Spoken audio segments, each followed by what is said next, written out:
बांग्लादेश से जब गुरुवार को ये खबर आई कि वहां की हाई कोर्ट ने इस्कॉन पर प्रतिबंध लगाने से इनकार कर दिया है, तो कुछ पल के लिए ऐसा लगा कि शायद वहां के हिंदुओं को अब कुछ राहत मिलेगी, लेकिन ऐसा नहीं हुआ।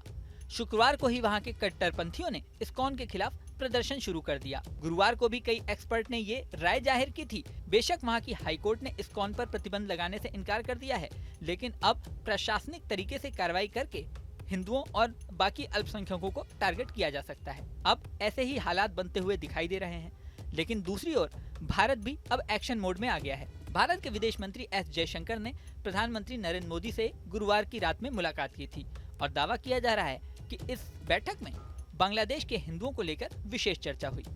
बांग्लादेश के हिंदुओं को किस तरह से बचाया जाएगा, इस पर बातचीत की गई है।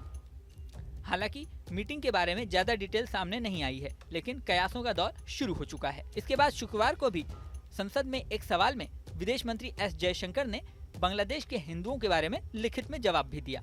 उन्होंने कहा कि बांग्लादेश में हाल ही में दुर्गा पूजा उत्सव के दौरान मंदिरों और पूजा मंडपों में हमलों की खबरें सामने आई हैं। जयशंकर ने कहा कि सरकार ने इन घटनाओं को गंभीरता से लिया है और बांग्लादेश के साथ अपनी चिंताओं को साझा किया है। उन्होंने कहा कि अगस्त 2024 से हिंदुओं के और अन्य अल्पसंख्यकों के खिलाफ बांग्लादेश में हिंसा की कई रिपोर्टें देखी गई हैं। उन्होंने कहा कि भारत सरकार इन घटनाओं से चिंतित है। इसके अलावा विदेश मंत्रालय के प्रवक्ता रणधीर जायसवाल ने भी कहा है कि भारत सरकार लगातार बांग्लादेश के संपर्क में है। हम वहां हिंदुओं की ऊपर अत्याचार की घटनाओं को लेकर चिंता साझा कर चुके हैं। मंत्रालय ने कहा कि बांग्लादेश की अंतरिम सरकार पे यह जिम्मेदारी है कि वो वहां के सभी अल्पसंख्यकों की सुरक्षा सुनिश्चित करे। इससे पहले भी भारत इस बात को उठा चुका है। हालांकि बांग्लादेश की सरकार ने तब अपने बयान में कहा था कि वहां अल्पसंख्यकों के हालातों को मीडिया में बढ़ा चढ़ाकर दिखाया जा रहा है। अब भारत ने कहा है कि सिर्फ मीडिया की रिपोर्ट बढ़ा चढ़ाकर पेश की गई है, ऐसा कह के हिंदुओं पर अत्याचार की बात को खारिज नहीं किया जा सकता। भारत के अलावा अन्य देश भी बांग्लादेश पे हिंदुओं पर हो रहे अत्याचार को लेकर चिंता जता रहे हैं। कुछ हफ्तों पहले डोनाल्ड ट्रंप ने भी अमेरिकी चुनाव के दौरान एक एक्स पोस्ट में ये बात लिखी थी और कहा था कि बांग्लादेश के हिंदुओं की सुरक्षा सुनिश्चित करना अंतर्राष्ट्रीय मंचों का कर्तव्य है। अब संयुक्त राज्य अमेरिका की ही धार्मिक स्वतंत्रता आयोग यानी USCIRF के पूर्व आयुक्त जॉनी मूर ने भी ये कहा है कि बांग्लादेश में हिंदुओं और अल्पसंख्यकों की स्थिति को लेकर बांग्लादेश की अंतरिम सरकार चिंतित नहीं है।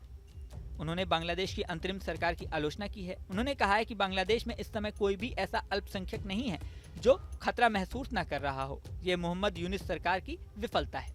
इस वीडियो में फिलहाल इतना ही, लेकिन जाने से पहले सबसे जरूरी बात, हमारे चैनल न्यूज नेशन को आपने सब्सक्राइब नहीं किया है तो सब्सक्राइब कर लें। इसी के साथ स्क्रीन पर दिख रहा बेल आइकन प्रेस कर दें, जिससे हमारे नए नए वीडियोस की नोटिफिकेशन आपको मिलती रहे।